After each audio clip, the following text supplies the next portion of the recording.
د درته نن د بی بی سارې د بچي د اسحاق علیه السلام خبره کوم چې رب العالمین هغې له بچی ورکه حضرت اسحاق علیه السلام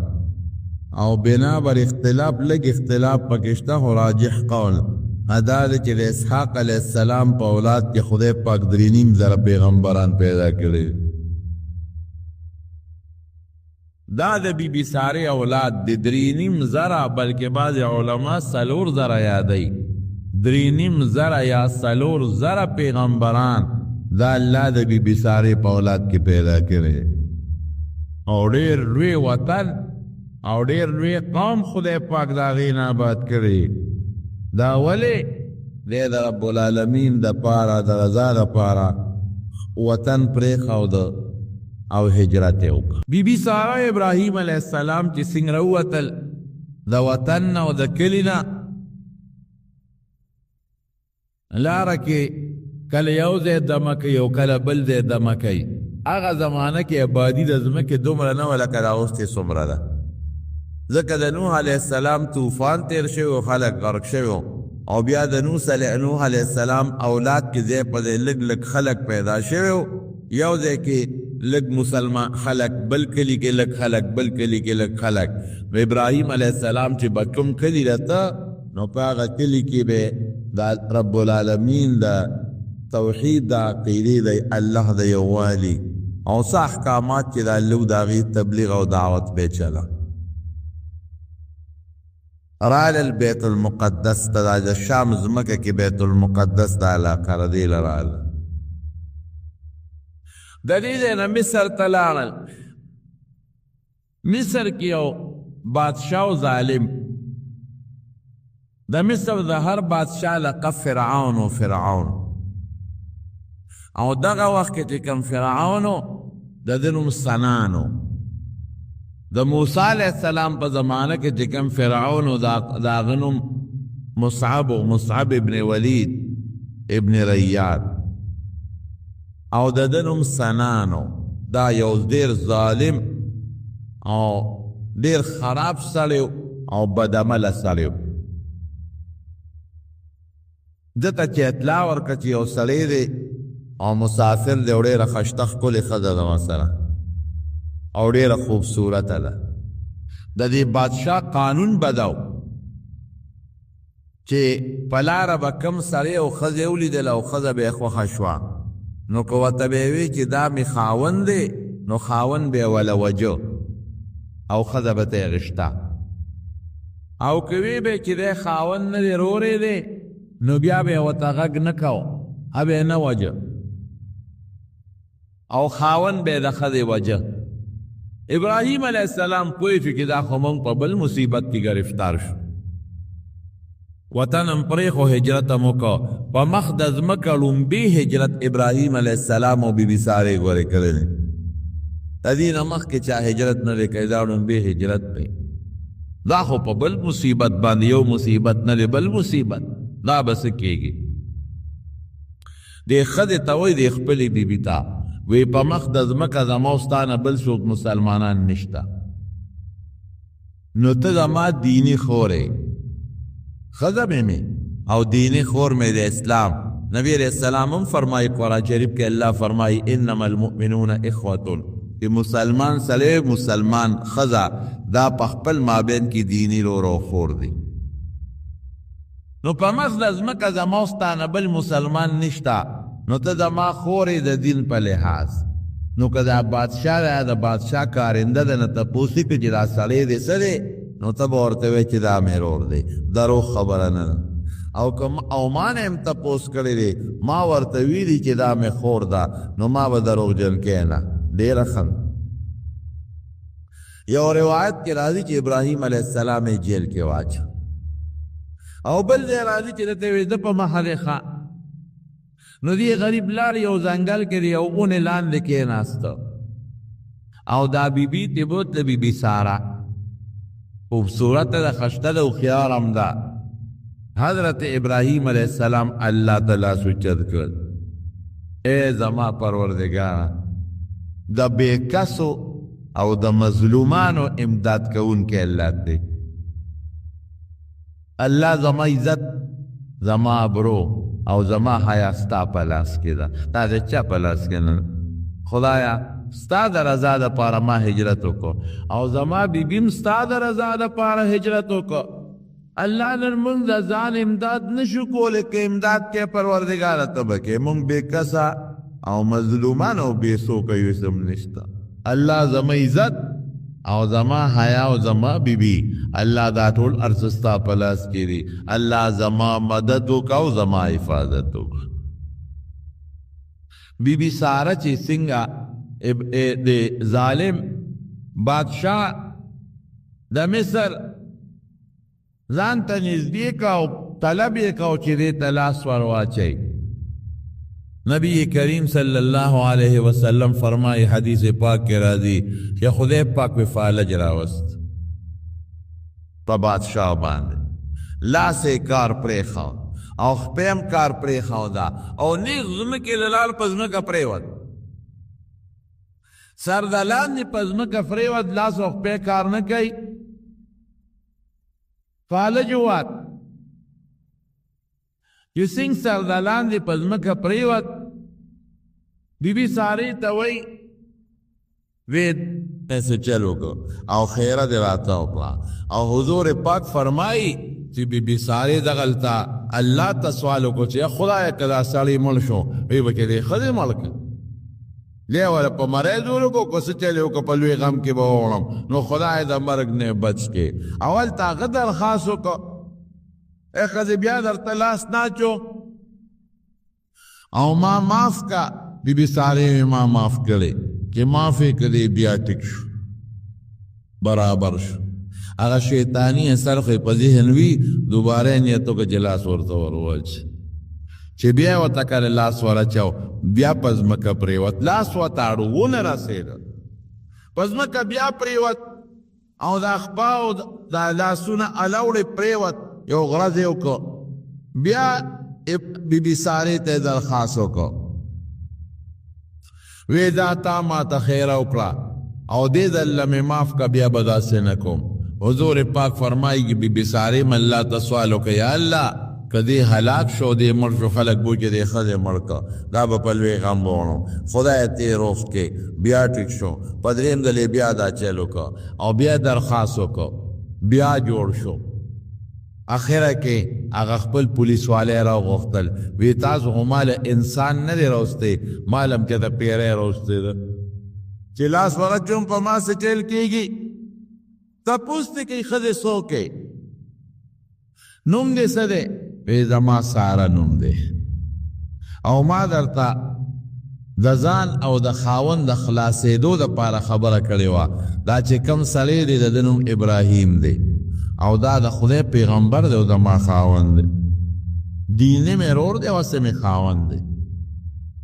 او دا دیر برگزیدہ ہستی دا دیر پاک سرے دے دا کم دے مونگ دے عراق دا بابل خاریو علتا یو بادشاو نمرود او دا ما دا خاون دے پاور کے واچاو یا وافتا دا ما پا دے خاون باندے اور گلے گلزاو او بیا دا اور نسائی سالم روتا او دے دا خدای جدیر القدر پیغمبر دے دے وطن پا وطن گردی او خلقو تا دا ایمان او دا اسلام دا ہدایت دعوت ورکے دا بادشاہ ابراہیم علیہ السلام پا نسل کی یو سامی وطوئی دا نوح علیہ السلام جو سام ابن نوح دا آغا پولاد کی ابراہیم علیہ السلام ہم سامی النسلو او دا بادشاہ سامی النسلو پا نسب کے بر یو بل سر لگے دل او پتم بادشاہ تاو لگے دل چے واقعی دا دا خدای رشتون پیغمبر دے دانی اسا پوری چے ما کم خد تملاسا جولی زنا کام شوی نیم او ما دے خد تدریز للاس ورواچ او زنا کام شم دا خدم رشتون او دا خاون دیم رشتون دیر روی عزت او کد ابراہیم علیہ السلام او معافی تے او غختلا او دا بی بی نیم والا معافی او غختلا او بی والا خپل لور هاجرہ بی بی دے والا پتوفہ کے ورو بخلا ابراہیم علیہ السلام تا لیدی سارے تا وی ویدا بستا خدمت کی دا ستا خدمتگارا دا او ستا د دې خاوند سره به یم د مارونو.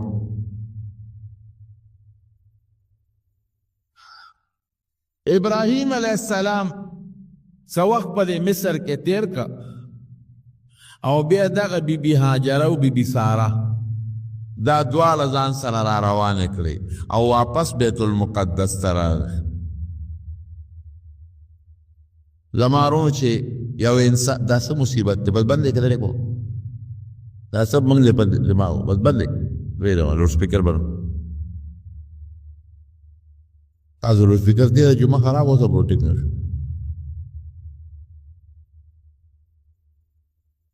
بهر کیف بیبي ساره چې کله لاړه ابراهیم علیه السلام ته دا غریب هم فکر منه وه چې ټیک ده چې د بادشاه لاس خو ما ته نه دی را رسېدلی، لیکن بیا هم د خاوند په لکې خو به مې وسوسه راځي که نه که زه ورته زرهام به یم چې د هغه لاس ما ته نه دی را رسېدلی نو بیا به یم په لکې وسوسه او شک راځي. پروردګار څه وکړل د نیکانو د پاکانو خلکو الله ملي خدای پاک ابراهیم علیه السلام ته دا پردې ختمې کړلې او مخامخ دا منظر یې څلیدل لکه مونږ چې څنګه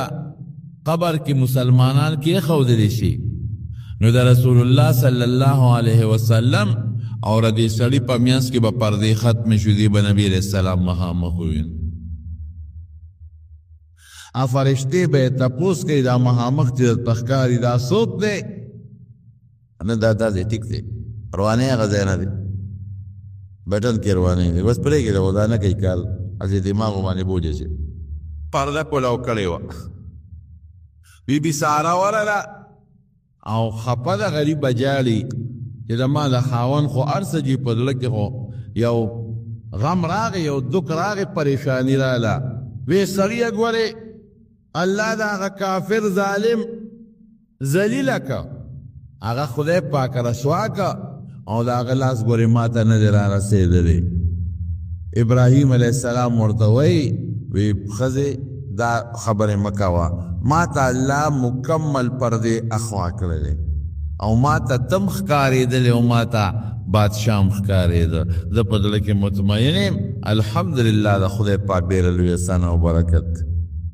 واپس لاړل مصر ته واقعه اوږده ده خو ابراهیم علیه السلام د دواړو بیبیانو سره سموده واپس په بیت المقدس کې تیر کړل. بیا د دواړو بیبیانو په منځ کې روانه راغله. دا فطري تقاضا ده چې د بنو منځ کې خامخا یو بل سره جګړې او اختلافات راځي او خدای پاک د کشرې بیبي له بیبي هاجرې له بچی ورکړه هغه له نوم کېښود اسماعیل. نو ابراهیم علیه السلام د الله په حکم دا کشره بیبي بی هاجره او اسماعیل علیه السلام راوستل او اوس چې کوم ځای موجوده بیت الله شریف دی دلته یې پرېښودل او د مشرې بیبي بیبي ساره او ابراهیم علیه السلام دواړه بیت المقدس د شام په ځمکه اوسېدل. د کشرې بیبي بچیو شو او د مشرې بیبي اولاد نشته دواړه اوسېدي. روانې د لوط علیه السلام هغه چې لوی شو ابراهیم علیه السلام باندې ایمان راوړی او چې لوی شو هغه له الله نبوت ورکړه او خوا کې یو بل کلی دی یو بل علاقه ده د هغې دعوت او د هغې تبلیغ دپاره الله مقرر کړه الله هغه علاقې ته هلته دعوت ورکوي او د الله احکامات خلکو ته بیانوي. هغه قوم مشرکانو د بوتانو عبادت وکړ. حضرت ابراهیم علیه السلام یو ځل په خپل ځای کې ناست یو څو میلمانه راغلل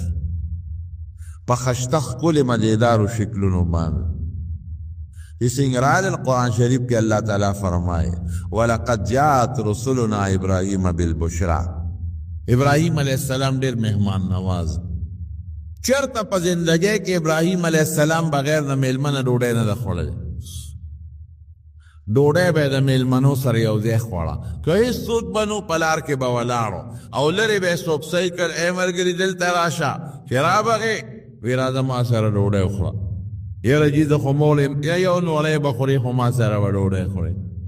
د میلمه نه بغیر ابراهیم علیه السلام ډوډۍ نه ده خوړلی او نبی کریم صلی الله علیه وسلم هم فرمایي وی کم انسان چې د میلمه سره ډوډۍ خوري دله خدای په رزق کې برکت اچوي دا سخام ده او الله تعالی انسان له په روزه او په رزق کې برکت کوي یو ځل یو بوډا بابا یې راوسته ډوډۍ ورته کېښوده نو د اسلام طریقه او قانون دا دی چې ډوډۍ شروع کې د الله د نوم نه به شروع کې بسم الله به ووایې که نور څه نه وی صرف ده ووایه بسم الله او که دا وی چې بسم الله الرحمن الرحیم نو لاخه خبره ده حدیث پاک کې راځي وی چې بسم الله دې د ډوډۍ په اول کې وي نو خدای پاک به دله په دې ډوډۍ او په دې رزق کې برکت واچوي دا یوه شوه دویم دا شیطان راځي تا سره په دې رزق کې ګوتې وایي نو شیطان خو نجس پلیت دی په غولو او په ګندګو کې ګوتې وایي نو هغه راوړي ستا ډوډۍ هم ګنده کوي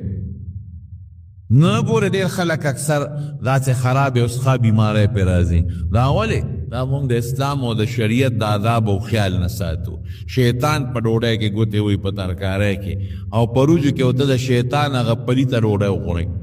او د هغه ګنده لاس هغه شي وخورئ نو هغه دننه په وجود کې بیماری پیدا کړي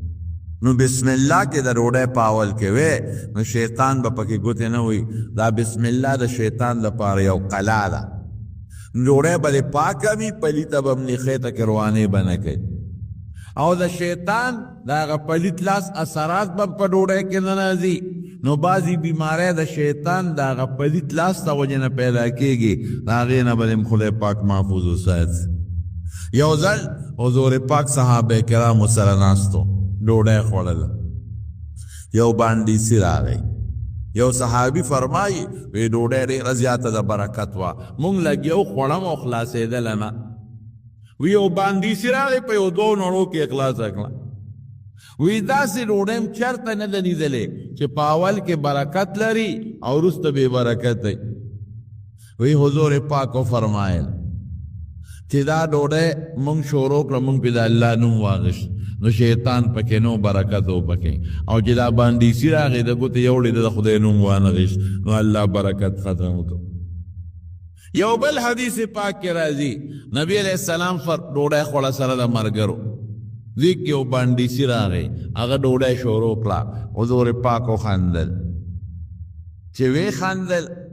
نو چا دې تپوس وکړه وی صاحب دا ودې خندل ولې وی دا ډوډۍ چې مونږ شروع کړه نو مونږ بسم الله وویل نو شیطان تاوېده را تاوېده خو رانږدې کېدی نه شو وی دې باندیسي د خدای نوم وانغشت نو شیطان راغی د لاس سره یو دی خپل لاس ورګنده کړه نو بیا دې باندیسي ته یاد شو نو په دا میانځ کې بسم الله ووی په چې میانځ کې بسم الله ووی ما شیطان ولیده چې خېټه کې څه خوړی و ټولې قی کړل نو ماله د شیطان هغه قی پورې خندا راله نو ډوډۍ چې کله خورې په اول کې بسم الله وایا دارنګې میوه خورې بل شی خورې بسم الله یا بسم الله الرحمن الرحیم او که درنه یېرئ او په دا میانځ کې درته یاده شوه وی بسم الله اوله و آخره یا پښتو کې وایا اول او آخر دواړو کې د الله په نوم شروع کوم اول او اخر دوالو کې د الله په نوم شروع کوم نو د شیطان د گرفت نو د هغه د هغه پلیت لاس د به خدای پاک ستا او ستا ډوډۍ محفوظ کړي د ابراهیم علیه السلام میلمه ته وایي ای میلمه چا به د الله په نوم شروع کا بسم الله ووایه میلمه ورته وایي الله څه ته وایي زه خو الله نه پېژنم الله څوک دی چې ته ماته الله الله نه یې وایي ښه پاسه کنی اوس ته برابرم زما د خدای نوم نه پیژنې او زما خدای نه پیژنې زما ډوډۍ خورې بوډا سپینګیري بابې پاسه چې پاسه ولې ابراهیم علیه السلام ته وحی ولېږله وی دا بوډا دی ولې پاسه الله ما پې ستا ډوډۍ او ستا رزق خوړه او دې خبیث ستا نوم وانغېشته او ټوکې وکړه الله څه ته وایي زه خو خدای نه پیژنم نو ما پاساو رب العالمین ډېر لوی د رحم ذات دی وی ګوره ابراهیم علیه السلام دې سل کاله کم و بیشته دی بابا عمر دی او زما دشمن دی ما مست شریک ګڼي ما نه مني او بیا هم زه ډوډۍ ورکوم او نن یو ورځ ستا میلمه شو نو د لاسه دې ونیو نو پاتې سو عجیبه کار دی وکړه زما دشمن دې زه ورکوم تا یو نړۍ ډوډۍ ورنکړه زه ابراهیم علیه السلام ورغ په لاره کې کتره پیدا ریوسته بابا هله شا به راځه ډوډۍ نه زه نه خورم نه خامخا به خورئ دا ولې وخت دې وشړلم اوس مې واپس بلې وی د کوم ذات ته برکت نه چې مې وشړلې او کوم الله چې تا نوم نه اخېسته ما وشړلې هغه الله وایي چې راوله ډوډۍ پرې وخوره ناامید او مایوسه به یې نه پرېږدې خیر دې زما بنده دې زه ډوډۍ ورکوم رب العالمین هغه بابا مسلمان که ما الله دونه مهربانه دی زه یې نه یادوم زه ورسره دشمني کوم الله مسلمان کو نو ابراهیم علیہ السلام مهمان نواز بغیر د میلمن ابراهیم علیہ السلام ډوډۍ به نه خوړه میلمه به یې ځان له په زور پیدا کو خو ډوډۍ به یې ورسره خوړه نو چې دا او ډوډۍ څنګه وه د میلمنو اوس دلته واوره د قرآن شریف الفاظ فما لبث ان جاء بعجل حنیذ میلمانه چې څنګه رالل ابراهیم علیه السلام دې ته کښېنئ او په منډه کور ته ننوت او یو سی یې وله حلال کړ دې ته میلمستیا وایي ټوملې نه چې شوملې وله راوړې وو مرچکې ورسره یو پیاز میاز ورسره پرې کړو راشه خوره یا لاون وله وکړي نه غونسخې یې وله حلال کړ او په سخي کې م وله ښوروا نه ده کړې حنیز روید ته وایي په اور باندې وله روید کړ او راو یو میلمنو ته کېښوده زموږ د عرب ډېر مهمان نواز په دې کې هغه اثرات شته مونږ خلکو کې نشته رمضان چې کله په رمضان کې د روجماتي په وخت کې ګاډې رواني که نه نو ځای په ځای به په سړک د رستخانونه په بازارونو کې د رستخانونه به لګېدلې په خدای یقین وکړه او دې ګاډو ته به اشارې کوي په لاره به ولاړې دا څادرونه به ورته خوځئ لورې ځای نه به څادر خوځئ چې روجمات یې دلته راشي ګاډي کې څومره کسان وي 50 کسان 60 کسان اشارې به درته کوي بل ځای به ولاړې بل ځای به ولاړې په خدای یقین کو زنانو دپاره یې ځان له دی تیار کړي هغه جدا پردې ته وکړي او سرو دپاره جدا پردې ته وکړي او هغې کې چې ګډانو چیلو غوښې پرتې وي چرګان پکې وي وریجې پکې وي جوسونه پکې وي او په خپله صرف په کجوره روژه ماته کې ستا خدمت ته ولاړ چې دا میلمانو خو هغې نه پس په خپله خوراک کوي یو ځای نه خو په دې بازارونو کې به ولاړې ګوتی به ورسره یې ګوتی او درته به ګوتی درکوي شابه واخله شابه واخله هغه پلاسټک ګوتی کې دننه به روجې هم پرتې وي چرګان به هم پکې وي پیکوړې کباب به هم پکې پراته وي د هغې خپل مخصوص کباب وي هغه به دله درکوي دومره سخا ده په دې خلکو کې او مهمان نواز خلک او مونږ خو چې هغه دی میلمه صحیح کړو که نه غلې غوندې به ټوخ ټوخو کړو او په سر به ساده واچو دروازه به بنده کړو او خدای رابرغه یې مکړي په کور کې دننه به په موبایل لکه ته کوم ځای زه ستا دروازې مخې زه خو پېښور کې یم کور له پېښور نوم کېږي زه خو پېښور کې یم میلمستیا باندې مونږ تنګېږو په میلمستیا به نه تنګېږي دا رزق دی میلمه له ستا په لاس خدای ورکړه د هغه په لاس تا له م الله درکولی اسراف به نه کې تبذیر به نه کې اسراف هم ښه نه دی تبذیر هم ښه نه دی خو میلمه په میلمستیا به تنګېږي نه دا نبوي سنت دی دا د پیغمبرانو سنت دی او دا خصوصا د نبی کریم صلی الله علیه وسلم طریقه هم ده یو ځل میلمانه راغلي حضور پاک مبارک اعلان وکړ بخاری شریف کې حدیث دی وی چې چا سره د یو کس ډوډۍ وي یو ځان سره میلمه هم بوځي ته چا سره د 2 کسو ډوډۍ وي 2 میلمانه هم بوځي ګزاره وکړي حضرت ابوبکر صدیق رضی الله عنه ځان سره میلمانه بوتلل د میلمه برکت ته ده خیر عبدالرحمن ازویری هغه وی پلار مې میلمانه راوستل او بیبي ته وایي چې د میلمنو له ډوډۍ برابر کا او په خپل لال چې ځم زه نبي علیه السلام سره ډوډۍ خورم وی موږ میلمنو له ډوډۍ برابر کړه وی میلمنو تپوس وکړه چې د کور خاوند څه شو ابوبکر څه شو موږ ورته وی خو نشته نبي علیه السلام له تللی دی وی ښه موږ ډوډۍ نه خورو تر څو چې هغه نه راغی موږ ورته وی ګورې غوسه کېږي که راغی ډوډۍ به سړه شي مهرباني وکړئ ډوډۍ وخورئ. وی هغې وی چې نه تر څو د کور خاوند نی راغلی مونږ یې راوستو دی رانه بل خواله تر څو چې هغه نی راغلی مونږ ډوډۍ نه خورو هغه سره یو ځای ډوډۍ وخورو ډېره سمه چې نه خورئ.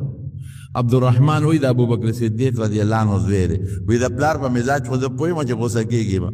وی دی کې مې بابا راغله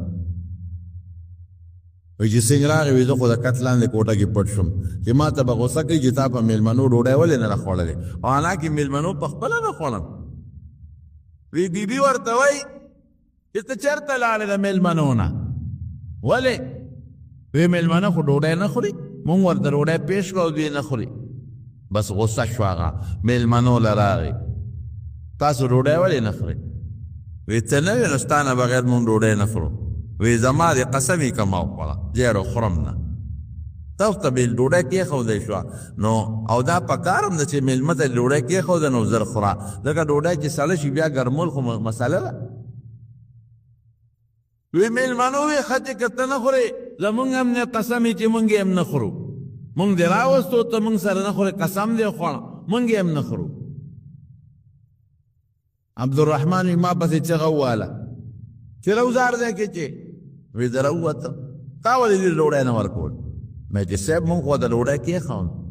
خو دې وی ستا کور د مالک نه بغیر مونږ ګوتې هم نه ورو مېلمنو هم قسمونه وخوړل ابوبکر صدیق هم قسم وخوړه مېلمانه وی مونږ یې نه خورو چې تا را سره لاس نه ښکته کړې ابوبکر وی زه تاسو ولې نه خوړه دی اړو خورم نه نو بیا ورونو چې یو سړی قسم وخوري او د ګناه قسم یې د نیکۍ نه دی وخوړه نا قسم ماتول غوره دي بای سړی ما قسم کړی دی او نه ماتوم قسم مې کړی نه ماتوم نه چې داسې قسم دی وخوړه چې هغه د نیکۍ نه قسم دی یا د ګناه قسم د هغې ماتولو کې ثواب دی. ابوبکر فورا وی دا شیطاني اثر و دې غصه کې راوستم او زه دا قسم ماتوم. مېلمنو وی ښه ده بس چې ته خورې مونږ هم درسه نه خورو. بخاري شریف کې حدیث عبدالرحمن وی نولی به م روچتوله لاندې نه به زیاتېده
مېلمانه ماړه شو زه مړ شوم زما مور هم مړه شوه او زمونږ یو خادم هغه هم مړ شو او ډوډۍ د هغې نه زیاته وه چې څومره وه د هغې نه زیاته پاتې شوه او یو قوم سره هم تعلقات وی هغې قوم له هم ولیږله او بیا هم پاتې شوه وی سار هم نبی کریم صلی الله علیه وسلم لو لېږله چې د الله رسول لږه ډوډۍ ورا چې په قومه مو ګرځولو په خپله مو کړه تاسو له هم پاتې شو نو میلمه چې کومه ډوډۍ خوري میلمه ته دې کېښود په دې یېرېږه مه چې دا رزق به کم شي دا رزق به خدای زیاتوي په دې کې برکت واچي نو ابراهیم علیه السلام فورا سخی ورته حلال کړ او روی ته یې کوله دا هم نه چې ولېږه ښوروا پکې سره دریاب مارکه جوړه کو پوټې به یو یو پنځه چمچې ښوروا به چې غوښه یې سینګره وویسته او میلمنو ته یې کېښودو میلمانه وله ګوتې نه وړې نو هغه زمانه کې به دا رواج و چې بعضې خلک به رالل او د چا په کور باندې به حمله وکړو ډاکوان به و نو هغوی به د هغه کور خاوند خوراک نه خوړه دا د هغې رواج و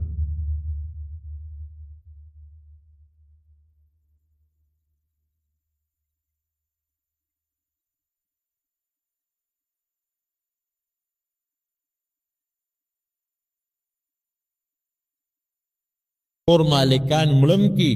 او بیا اخبار لیکلی وی په فرج یې کولاو کړی و هغه چې څه میوې په فرج کې دننه پرتې وې هغه یې خوړلې او بورچخانه کې ځان له خوراک ګرم کړی دی او خوراک یې هم خوړلی دی هم ترې غله وکړي هم په هغه کور کې وله خوراکونه کوي بوتې وله نوړې دي خوراک له ویرېد چې دا خدای پاکه دا څوک دی خو چې هغه انسانان هغه خلک پې پوه شو چې ابراهیم علیه السلام خو په زړه کې یره پیدا شوه نو هغې ورته زه وویل انا رسول ربک مونږ ستا د رب استازي یو مونږ فرشتې یو مونږ انسانان نه یو مونږ ځکه خوراک نه کوو مونږ فرشتې یو بس ابراهیم علیه السلام مخلق تازه شو هلته بیبي باندې هم پریشاني راله چې خدای پاکه میلمانه رالل او میلمانه خو زمونږ خو مونږ له څونه خواري وکړله او سخې مور لروي ته هغې خو له ګوتې نه وړې دا جوړ ډاکوان دي او غریب هم پریشانه خو چې دی وي مونږ د الله استازي یو څنګه راغلی مونږ ځو د لوط علیه السلام قوم له هغه هلاکو ارسلنا الى قوم لوط مونږ رالیږلي شوي د لوط علیه السلام قوم هغه هلاکو نو د لوط علیه السلام خو دا چې دا قانون دی چې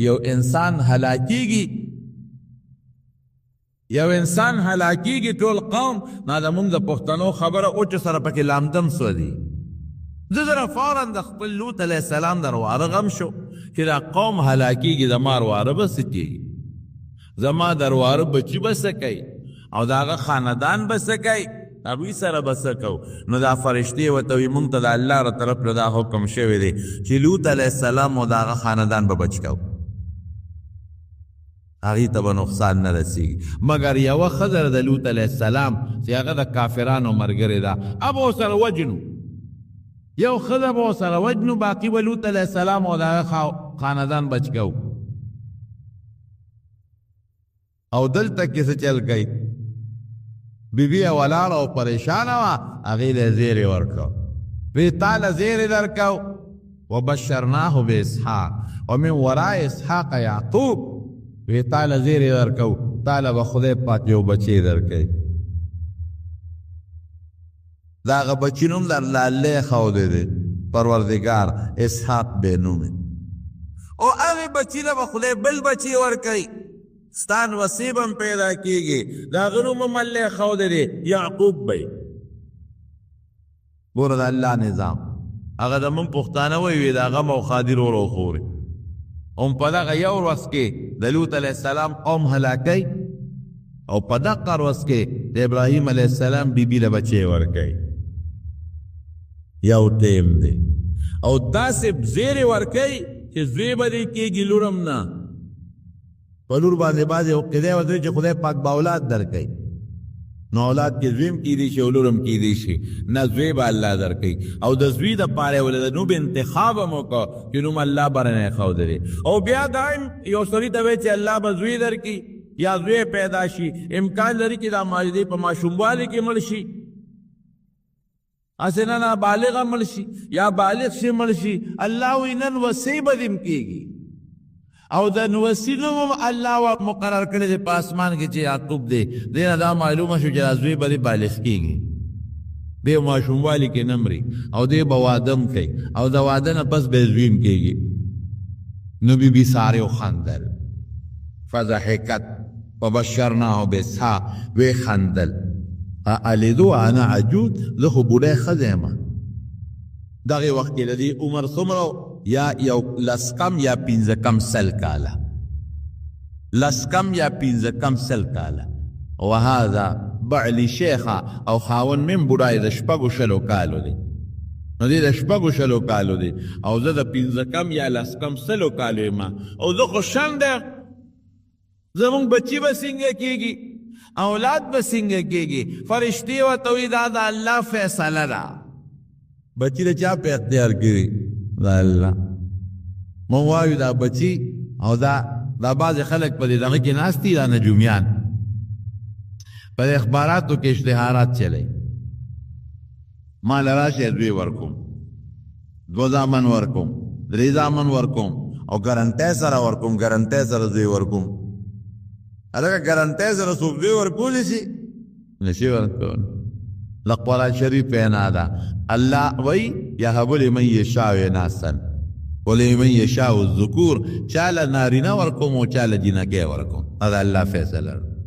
او یزوجهم ذکرانا و اناثا چاله لکان او جینکۍ دواړه ورکوم. او څوک شان نه هلکې او نه جینۍ وي دا د خدای خوښه ده او سړی په خیر او شر څه پوهېږي. که هلک یې ورکه او هغه هلک لوفر او قاتل او ډاکو نو دا پلار بیا څه وایي یا خدای د دې زوی نه خو نه زوی ښه دی. پوهېږي که نه الله په خپل کار ښه پوهېږي موږ نه پوهېږو. ممکن ده چې د دې سړي په قسمت کې داسې زامني چې هغه زامن ډاکوان او قاتلان او د پلار او مور دپاره د غضب او د قهر ذریعې نو خدای پاک یې د هغې زامنو نو ته دې رولی ورنه کړي. که الله خدای زامن ورکړي لوڼه ورنه کړي. ممکن ده چې دا لوڼه یې که الله ته پته یې که لوڼه ورکوم دا به د ده دپاره د رسوایۍ او د شرم ذریعې اړو ورکوم یې وله او چې الله خدای دواړه ورکړي. دا د الله نظام دی. په دې باندې الله ښه پوهېږي او چاله چې خدای په دنیا کې یو نعمت ورنه کړي زوی نعمت دی نو خدای پاک دا نه ده چې ګنې ده سره د خدای دشمني ده. د رسول الله مبارک 4 زامن یې ورکړل په ماشوموالي کې دی واغېستی. ولې د خدای ورسره دشمني اوسه د هغه نه د خدای زیات محبوب بل بنده څوک و؟ زه خو شنډی یم او زما دا خاوند قوم شنډ دی. مونږ بچي به څنګه کېږي؟ وی دا د الله فیصله ده مونږ د ځانه خو نه وایو. پروردګار به تعالی بچی خامخا درکوي. نوم الله مقرر کړي اسحاق او د اسحاق نوم ولې الله ولې مقرر کړي؟ علما وایي اسحاق عبراني لفظ دی په معنا د یضحکو سره دی. یو هلکه معنی سره فلان چې څوک خاندي یو دا د خندا فعل دی. نو دغه وخت کې چې دا زیری ورته وشو نو دی وخندل. داسې خندې وکړه چې زما بچي به څنګه کېږي زه خو شنډ یم. الله نوم ولا هغې سره مناسب کېښه. پروردګار هغسې وکړه د دغې زیرې نه 1 کال پس د بی بي سارې زوی پیدا شو. نوم خو د بره نه منتخب شو د الله د طرف نه اسحاق نوم وله کېښودی شو. دا د اسماعیل علیه السلام نه 14 کاله کشر اسماعیل علیه السلام ته 14 کاله مشه او د 14 کاله کشر او بیا د اسحاق علیه السلام د خدای پاک زوی ورکړه یعقوب علیه السلام او یعقوب علیه السلام د خدای پاک 12 زامن ورکړي یوسف علیه السلام او د هغه 11 رونه او د یعقوب علیه السلام لقب اسرائیلو. دا بنو اسرائیل چې څومره دي دا ټول د یعقوب علیه السلام اولاد دی. دا هغه د هغه 12 زامنو اولاد نو د اسحاق علیه السلام اولاد شو. نو د اسحاق علیه السلام نه خدای پاک ډېر لوی نسل خور کړی دی او د اسماعیل علیه السلام د بی بی هاجرې نه چې کم بچې پیدا و په عربو کې دا ډېر لوی نسل خدای پاک دا لوی نه خور کړی. لوی منقبت خدای دواړو بچو له ورکوي. اسماعیل علیه السلام او ابراهیم علیه السلام دا دواړه یو ځای شو نو بیت الله شریف یې جوړ کړ. او اسحاق علیه السلام او ابراهیم علیه السلام یو ځای شو. ابراهیم علیه السلام یو ځای شو نو رب العالمین ورته دا حکم ورکړه چې بیت المقدس جوړ کا. نو دا موجوده بیت المقدس دا د ابراهیم علیه السلام او د اسحاق علیه السلام د لاس جوړ شوی بیت المقدس. وروسته بیا را دې نه وروسته پکې نورو بادشاهانو کار کړی دی. بیت المقدس چې کوم د اسحاق علیه السلام او د ابراهیم علیه السلام په لاس جوړ دی، دا په مخ د ځمکه 3 نمبر برکتي جومات دی. اول نمبر برکتي جومات دا بیت الله شریف دی. 2 نمبر برکتي جومات دا د حضور پاک جومات مسجد نبوي کې ودی په مدینه منوره کې. او 3 نمبر برکتي جومات دا بیت المقدس دی. اوس ډېر لوی جومات دی او ورونو اوس د زمون په قبضه کې نه دی، د اسرائیلو په قبضه کې، یهودیانو نیولې دی او د هغې په قبضه کې دی. او که د څوک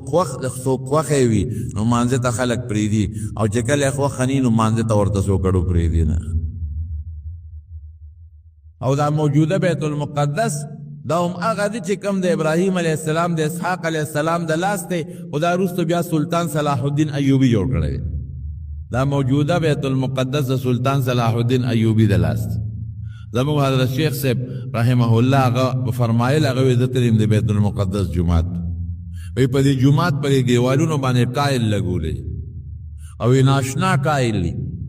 وی چې مخامخ ورته ته ګورې نو یو خشته نقشه به راته ښکاري، خو که لږ ښي طرف ته دې ورته داسې پترس شوې نو په هر یو ټایل کې سلطان صلاح الدین ایوبي تصویر راته ښکاري. که ښي طرف ته پترس کېږي او که ګس طرف ته پترس کېږي د هغه فوټو درته پکې ښکاري. او هغوی به فرمایل وی یو ممبر پکې پروت دی، ممبر، او دا ممبر داسې دی چې دا د یو کجورې د تنې نه جوړ شوی دی، او پکې نه میخ شته او نه پکې پیوند شته، داسې ممبر دی. تراشلی دی او د هغې نه ممبر جوړ کړی دی، نه میخ شته او نه 2 تختې یو دی شوي دي چې ګنې هغې یو دی کړي. داسې اشنا اشنا ممبر پکې پروت دی. خدای پاک د بیت المقدس ذات کې نو خو رب العالمین د چا خواري بسه نه بوزي. بی بی سارا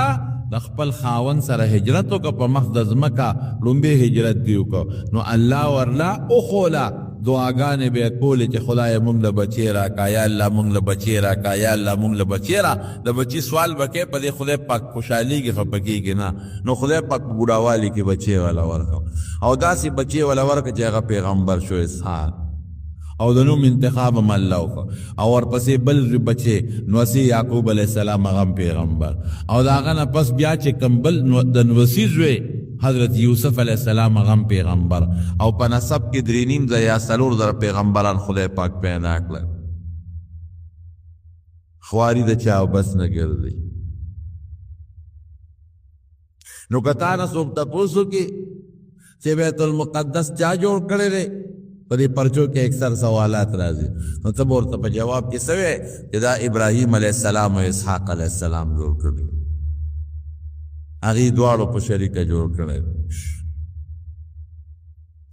او دا اسحاق علیه السلام څوک و؟ وی دا د ابراهیم علیه السلام زوی. اسماعیل علیه السلام د کشري بیبي و، د هغه نه 14 کاله کشر، هغه ته 14 کاله مشر. هغه په لاس هم خدای پاک قربانۍ ورکړي دي، او هغه په لاس هم رب العالمین قربانۍ ورکړي دي. زمونږ په دې خلکو کې یو غلط سوچ روان دی. که په چا بیماري راشي خلک وایي دا د خدای نه دی خوښ، که په چا څه تکلیف راشي، مال یې هلاک شي یا څه بل څه تکلیف راشي، وایي خدای رانیولی دی. که د چا بچو ته څه نقصان رسېږي، هلکه وایي که نه بختانه زمونږ دا وایي موږ خدای رونیوه که نه، د خدای رانیولی دی که نه، داسې به چرته هم نه وایه. د دنیا دا مصیبتونه بېشکه کله د نیوکې ضرورت دغه وي، کله د الله د طرف نه نیوکه هم کېدی شي، او د خدای قهر او غضب هم کېدی شي، دې کې شک نشته. لیکن کله د ازمایش د انسان د ګناه د رجېدو ذریعه هم ګرځي. پروردګار یو انسان نه ګناهونه شوي وي تکلیف پې راولې ګناه پې الله رګي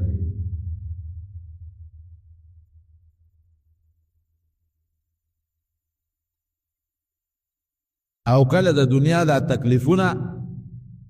دا د انسان د مرتبې د بلندېدو ذریعه هم دی لکه د ابراهیم علیه السلام ته به څه وایې چې ابراهیم علیه السلام بادشاه ونیوه او جیل کې وغورځو نو ته به څه وایې چې دا خدای رانیولی یا د ابراهیم علیه السلام نه بیبي بادشاه بوتله نو ته به څه وایې چې دا خدای رانیولی دی یا اسماعیل علیہ السلام راوست سره د بلې بیبي او په دشت و بیابان کې پرېښود نو ته دا ویلې چې دا خدای رانیولی دی نه داسې نشي ویلی دا په خدای پاک د هغه مرتبې اوچتولی نمبر 1 او نمبر 2 مخلوق ته الله دا ښیي که په مخلوق داسې قسمه تکلیفونه او مصیبتونه راشي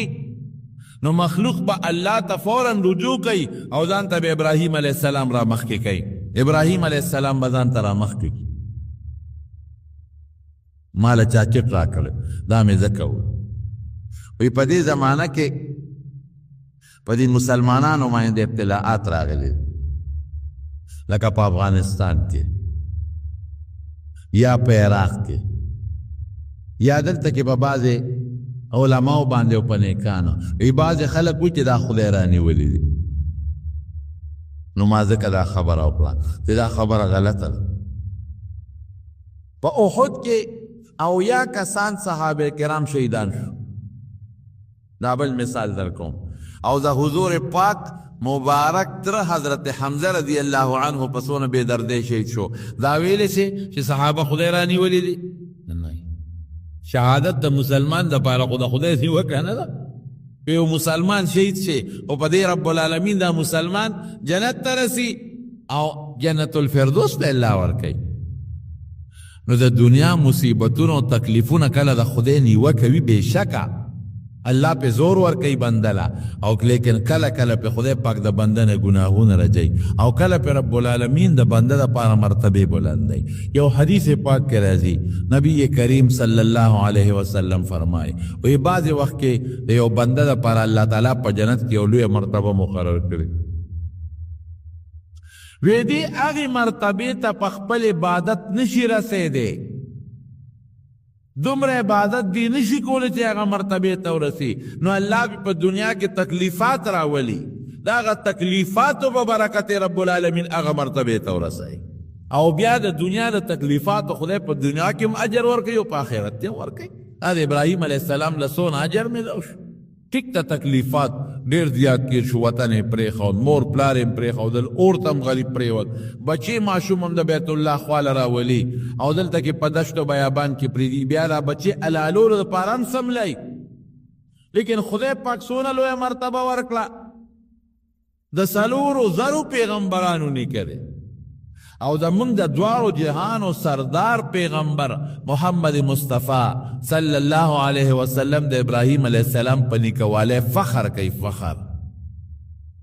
معراج نه چې کله راغی حضور پاک مبارک نو بیان به کو وی د عیسی علیه السلام شکل د پلانکي سړي په شان دی هلته یې ولیدل که نه موسی علیه السلام شکل پلانکي ته وی ګوری د هغه په شان دی او ابراهیم علیه السلام د چا په شان دی وی ما ته وګوری وی په ټول اولاد کې د ابراهیم علیه السلام سره زه مشابه یم زما د هغه شکل یو شان دی نو د حضور پاک څونه ښایسته ښکلی شکل و ابراهیم علیه السلام سره زه مشابه یم په اولاد کې وی زما د هغه یو شکل نو تکلیفات تیر شو لیکن خدای پاک ورله څونه ښایسته بچي ورکړل او د یو بچي په لاس بیت المقدس جوړ شو د بل بچي په لاس بیت الله جوړ شو او په نسب کې پیغمبران اسحاق علیه السلام د 180 کالو په عمر کې وفات شوی دی لوی عمر ولا خدای پاک ورکړی 180 کاله او الخلیل خار ورته وایي اوس هم د بیت المقدس سره خوا کې خار دی الخلیل په دې نوم اوس هم دا خار شته دی د ابراهیم علیه السلام قبر هملته دی او د اسحاق علیه السلام قبر هملته دی دواړه یو بل سره نږدې دفن دي په الخلیل خار کې د ابراهیم علیه السلام سره نږدې دا خپل بچی زمانو دا انبیاء کرام دا خدای پاک د هدایت ستوري را لېږلی اوس پیغمبران ناراضي نبی علیہ السلام مبارک فرمای وی پخوا په هر یو قوم کې او پیغمبر دا هغه قوم د هدایت دپاره او چې پیغمبر بلال وی الله به بل پیغمبر پیدا کړ وی لا زمانه پس بل پیغمبر ناراضي بس د پیغمبرانو سلسله پر رسول الله مبارک ختم شو وی د دې داسې مثال دی نبی علیہ السلام فرمایي لکه یو خشته ښکلې بلډینګ چې چا جوړ کړي وي او د یوې خښتې ځای پکې نیمګړي وي صرف یو خښته وی یو سړی د دې بلډینګ نه ګیر چاپېره چکر وی یاره څه خشته ښکلې بلډینګ دی یاره ارمان که دا یو خښته پکې نیمګړې نه وي وی ښکلې بلډینګ دی خو دا یوه خښته پکې نیمګړې ده حضور پاک فرمایي د پیغمبرانو د هغه بلډینګ هغه نیمګړې خښته زیمه هغه خښته یې زه کوم په هماغه بلډینګ پوره شوې اوس پکې د بلې خښتې ځای نشته نو زما نه پس به څه کېږي نبي علیہ السلام فرمایي زما علما زما د قرآن او زما د حدیثو پوی خلک عالمان دا به زما د هدایت ستورې رڼاګانې امت ته به زما دین دوی رسی قرآن به دوی رسی احادیث او فقه د فقه شرعي مسائل به دوی رسی پیغمبر به نه راځي رب العالمین دی مونږ د انبیاو د پیغمبرانو په نقش قدم روان خدای مونږ ته هدایت را نصیب کړي او الله د ګمراهۍ نه په امن امان کې وساتي یو ملګري بیمار دی مونږ تېره جمعه مو ته دعا کړې وه کور کې پروت دی دعا وکړئ چې خدای پاک وله شفا ورکړي او لږ ټسټونه به یې لیږلي وي دوی یې غوښتې ده خدای پاک یې ټسټونه پاک راولي څومره مریضان چې دي پروردګاره ته ټولو مریضانو له شفا ورکړي که څوک قرضداران یې قرضونه خلاص زمونږ یو دوست دی د مردان هغه عمرې له روان دی ما ته په ټلیفون وی دعا راله وغواړئ دعا ولو کې چې خدای پاک یې په خیر بوځي او په خیر راول او باید دوستان عمرې له تلي دي هغې تندو کې چې الله یې په خیر واپس راول الله زمونږ د ټولو د بیت الله حج عمرې نصیب کړي الله مونږ د هر قسمه پریشانو د مصیبتونو په امن کې وساتي الله که د چا په کورونو هسپتالونو کې مریضان یې ته ونه شفا ورکړي خدای زمونږ د دواړو جهانو خیر نصیب کړي الله زمونږ د دې وطن او د مسلمانانو حفاظت وکړي او زمونږ د دې ملک هم حفاظت وکړي آخر وخت کې په خولي دا کلمه نصیب کړي لا اله الا الله محمد